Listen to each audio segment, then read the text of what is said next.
Dar a coñecer o traballo do Grupo Traxa e abrir así o abanico de servizos que presta as administracións, entre elas a Deputación de Lugo. Ese foi o obxectivo principal da xornada técnica dirixida ao persoal público da Deputación e dos Concellos, que abriu hoxe o presidente do Goberno provincial José Tomé. Pues abre un abanico de posibilidades de la Diputación, pero también de los ayuntamientos de nuestra provincia, en este caso, para prestar nuevos servicios públicos a sus ciudadanos al amparo de convenios que necesariamente tendrían que suscribir con la Diputación Provincial. O pasado mes de decembro a Deputación entrou no accionariado de Traxa, pasando a ser esta empresa de capital social público un medio propio da Deputación, unha alternativa necesaria tras a liquidación da Sociedade Urbanística Provincial Suplusa. La liquidación de la Sociedad Urbanística Provincial, Suplusa, un ente de la Diputación Provincial,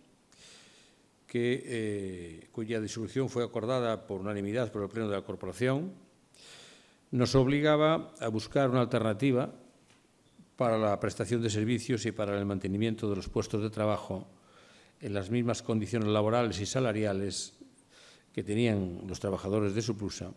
E pola cal o Goberno provincial mantivo o seu compromiso firme de manter o emprego e as condicións laborais dos traballadores de Suplusa. Y quiero aprovechar esta ocasión para agradecer a la empresa su buena disposición para dar respuesta a una condición prioritaria para nosotros, prioritaria para la Diputación, que este personal siguiese vinculado a una empresa pública. Durante a presentación da xornada, Tomé quixo reiterar os motivos que guiaron o Goberno provincial ante unha cuestión prioritaria na procura dun servizo público de calidade. En primer lugar, y como es lógico, el respeto absoluto a la legalidad y a los procesos administrativos.